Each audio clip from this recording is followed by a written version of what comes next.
occupied by the United States and Great Britain, there was a whole series of nations interested in this, including Spain, Russia. And California was Spanish, then Mexican, and then Russian Alaska. And I think there was interest in this whole area. I don't think particularly in the Puget Sound. There are legends of Russian ships coming here back in the 18th century, but nothing's ever been proven yet on that. I think it's possible, though. What about Spanish? Spanish influence? Spanish influence here, not so much. The Spanish were, by the late 1700s, is when they were really approaching the northwest coast. And there was a kind of a burst of energy during that century. But in essence, it really petered out with the Nootka crisis that was resolved by Captain Vancouver and Spinney, I believe.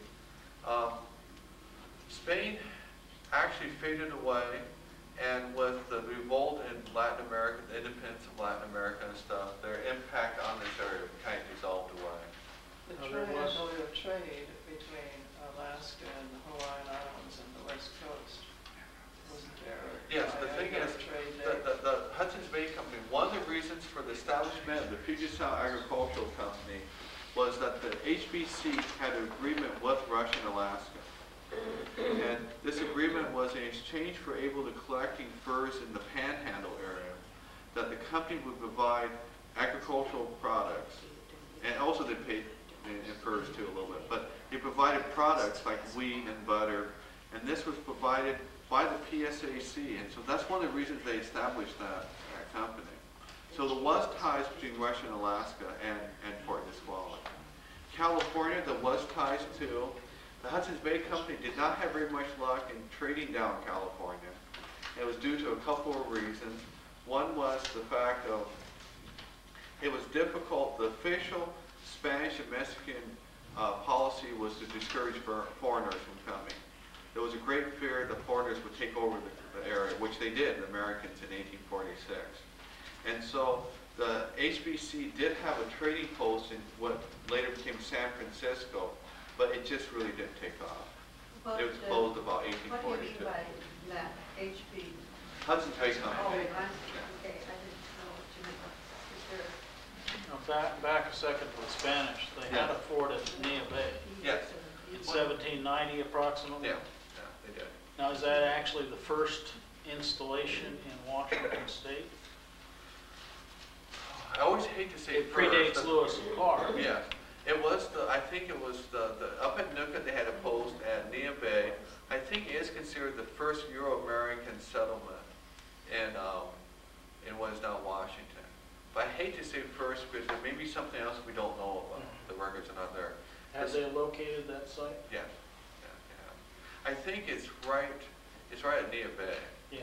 And it was only a temporary post, only for a couple of years. Supposedly some bricks or mud bricks or something. Yeah, some of those. I think the Washington State Historical Society has a few of those. The Euro-American contact, until the Hudson's Bay Company, was very minimal for what is now Washington. They really formed the first Euro-American development of this area. It always makes me think, I wonder what would happen if they kept this area north of the Columbia. And things would have been different. Yes. Within a certain context, I'd like to comment on Seward in '67, I believe, fought Alaska from the Russians and basically flanked the British, and I have always felt that basically was the instigation for Confederation, because all of a sudden, the multiple colonies were flanked from the south and from the northwest by the Americans, and the anticipation of the British would be that they would keep coming from the north and the south. Do you comment on that? Okay. Well, the thing is, there was always a fear of the Americans of coming up into Canada, and it's expressed during the 1850 gold rush in the Queen Charlotte Islands, the 1858 Fraser River gold rush, when Governor James Douglas of British Columbia was really afraid of the Americans coming over and seizing the territory. Maybe doing what they did in Texas, declare an independent republic and then be annexed to the United States. And so I think this played out later in the 19th century, so I would not be surprised. There was many Americans that felt that British Columbia should be, in fact, the whole North American continent should be part of the United States. The Manifest Destiny from coast to coast. There's a speech that, I think it was named, one American politician said that, that all right, demanded that British Columbia became part of the United States. It never happened. I don't think it was very close to happening either. Great Britain was willing to compromise to a certain extent. Even with the San Juan Island dispute, they were willing to compromise. But I think if it came to actual British Columbia, there probably would have been conflict. Probably because of gold mines there. It's interesting to me that history books treat Confederation separate from the Alaska Purchase, and it seems to me like there was a connection. Well, the thing about Confederation is it actually started on the east coast of Canada, and a lot of it was between the maritime colonies and Ontario, Quebec, and stuff. And the movement started probably in the late 1850s and was well on its way by 1864. So I'm thinking that the actual momentum to a confederacy in Canada had other reasons. It's just that this Alaska thing might have been another motivating factor to speed it up.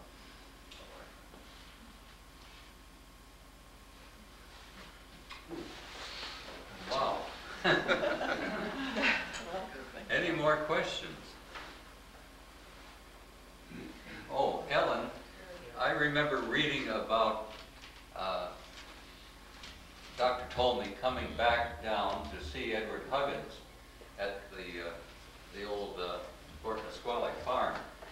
And when Tolmie got here, he went down to Nisqually to see his Indian friends, and he could still speak the Nisqually language, and they were delighted with him.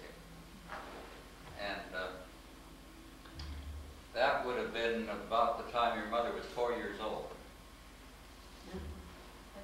So that would be a good time to be bouncing on Dr. Tolmie's knee. She was about 4. Oh, Mr. yeah. Crooks, you have a little different angle on it than I have, because I have Grandfather Flett's writings, and he defended the Indian and his right, because he was here before them, Yeah. the people who came in. Yeah. Now, he came with the Red River Colony, and the Red River people came in expecting a whole lot. If you have read my grandfather's writing for the Ledger back in 1891 or 2, I think my opinion of that group is there were a bunch of naive people. Why in the world, way back in Manitoba, they would think that, oh, we're going out to the west, and we're going to have a barn, we're going to have a fence, we're going to have 15 head of cattle, and so many ewe, and so many things. They should have figured that out before they ever started.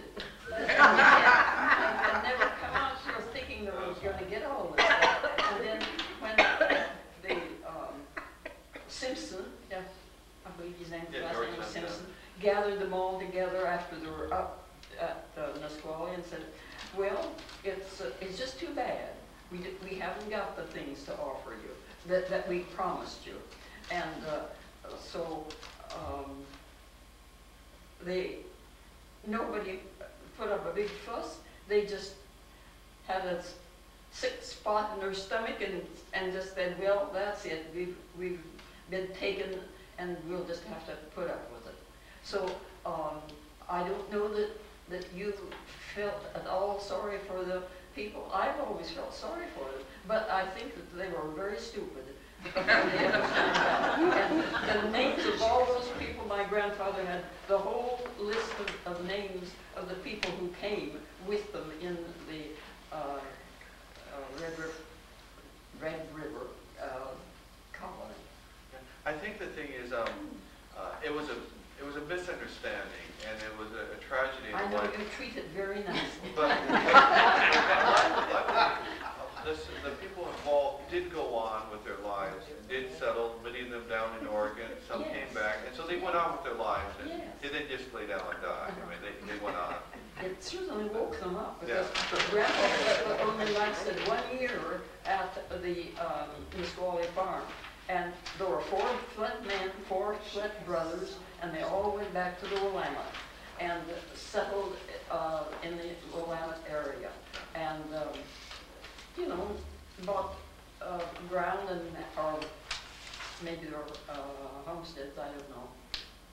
But they all turned out well, and then Grandpa had married a second time, and with that wife, that's when he came to South Prairie. South Prairie to Puyallup, down here to the place called Foot. I've said my speech, I'm done.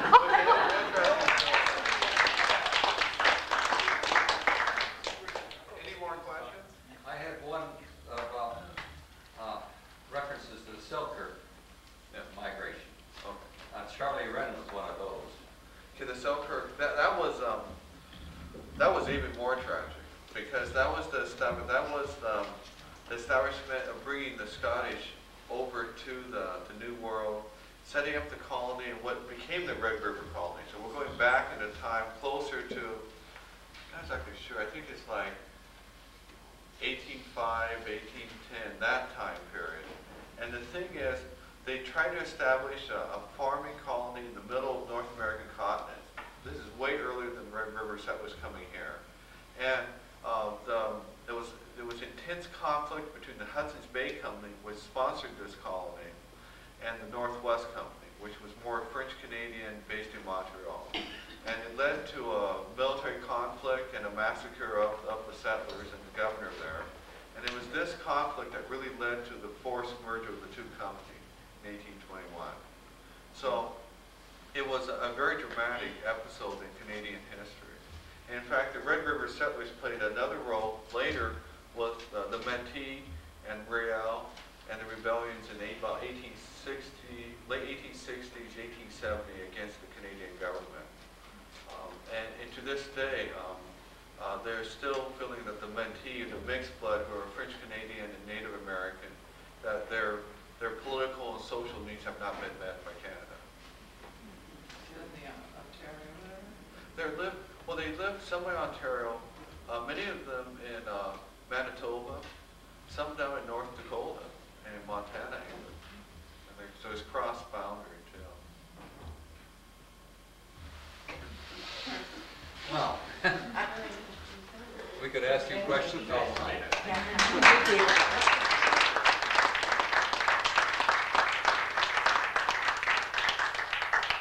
Pleased to be here, thank you. Ellen, that's your Scottish heritage, The Orkney Islands, or the Flint's, the Orkney Islands. It's whole history.